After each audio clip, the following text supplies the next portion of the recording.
তো এই নির্বাচনে যারা বাড়িতে গিয়ে আপনারা ভোট দিতে যাচ্ছেন তাদেরকে অবশ্যই ভোটার নং লাগবে। তো সেটা কিভাবে আপনারা বের করবেন? এখন তো আর আগের যুগ নেই যে আপনি খাতা কলমে বের করবেন।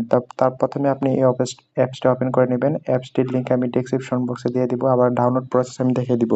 তো ১ম এ আপনারা ভোটার কেন্দ্র খুঁজুন, এখানে যাবেন। তারপরে আপনার এনআইডি কার্ডের নাম্বারটি দিবেন। আমি আমার এনআইডি কার্ডের নাম্বার দিচ্ছি। তারপরে এখানে আমার জন্ম তারিখটি সিলেক্ট করে দিব।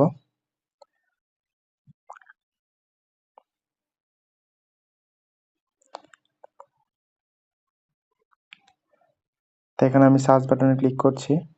এই যে আমার ভোটার আইডি কার্ডের নাম্বার চলে আসছে এবং ভোটার ক্রমিক নাম্বারও চলে আসছে। আবার কিভাবে যেতে হবে সেটার প্রসেসও দেখিয়ে দিচ্ছে। আর এটা কিভাবে, এই অ্যাপসটি কিভাবে ডাউনলোড করবেন? ১ম এ প্লে স্টোরে যাবেন। প্লে স্টোরে গিয়ে সার্চ বাটনে ক্লিক করে এখানে লিখে সার্চ করবেন স্মার্ট ইলেকশন ম্যানেজমেন্ট বিডি।